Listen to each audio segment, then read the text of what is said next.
If faith moves mountains, why does it sometimes struggle to move our feet?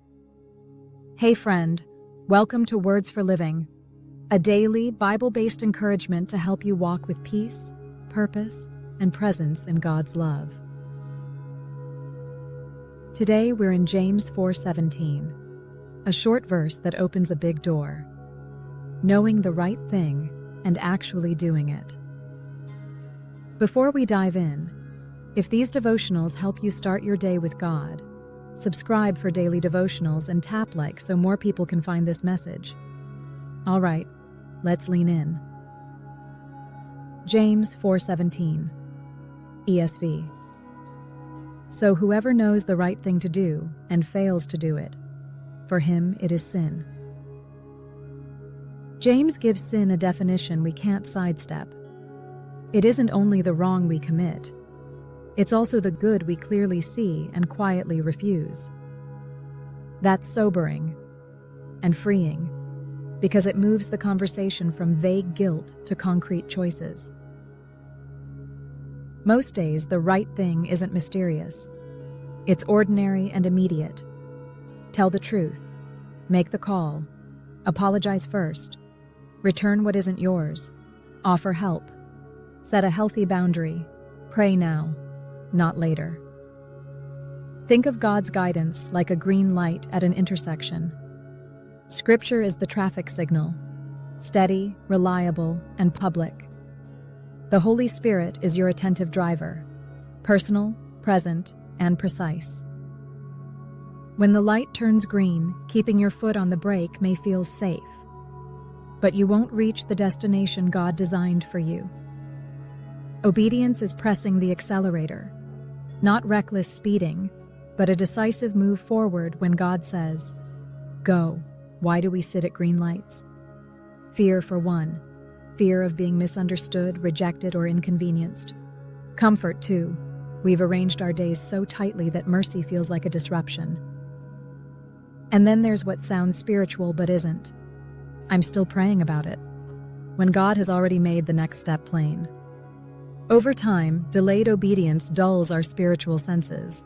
We become skilled at explaining away the Spirit's simple prompts. Scripture consistently draws a line between knowing and doing. Be doers of the word, and not hearers only. James 1:22. Jesus said, "If you know these things, blessed are you if you do them." John 13:17. Paul adds that we are God's workmanship, created in Christ Jesus for good works. Ephesians 2:10. In other words, your life in Christ is not merely informed by truth, it is formed by practiced truth. Even the wisdom literature presses us. Do not withhold good from those to whom it is due, when it is in your power to do it. Proverbs 3:27. Knowing the good and withholding it is exactly what James names as sin. This isn't God setting a trap, it's God opening a path. He doesn't hold us accountable for instructions we've never received. But where He has given light, through His Word, wise counsel, and the Spirit's nudge, He invites us to walk in it. Jesus' parable of the two sons, Matthew 21:28-31, is uncomfortably relevant. One said, "I will," but didn't. The other said, "I won't," but later obeyed. The Father commends not the polished promise, but the real obedience. God is far more interested in our follow-through than our fluent intentions. What about the weight of past delay? James's clarity is not meant to crush you, but to wake you. Confession is a doorway, not a dead end. If we confess our sins, He is faithful and just to forgive us and to cleanse us. 1 John 1:9. Forgiveness lifts the guilt. Cleansing restores sensitivity and strength. Grace doesn't lower the bar. Grace puts wind in your lungs so you can clear it. The same Spirit who convicts also empowers, turning today's "I should" into today's "I did." Practically, the right thing is usually specific. Perhaps the Spirit is spotlighting a conversation you've avoided. Maybe it's generosity you've postponed. a habit you need to surrender, or a boundary you need to draw for the sake of holiness and health. Obedience will rarely arrive with dramatic fireworks.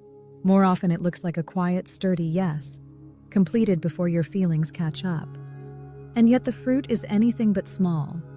Clarity replaces confusion, peace settles where restlessness lived, and your integrity gains weight in the eyes of those who watch your life. It's also helpful to distinguish waiting from withholding. Waiting honors God's timing when the path is unclear. Withholding resists God's prompting when the path is plain.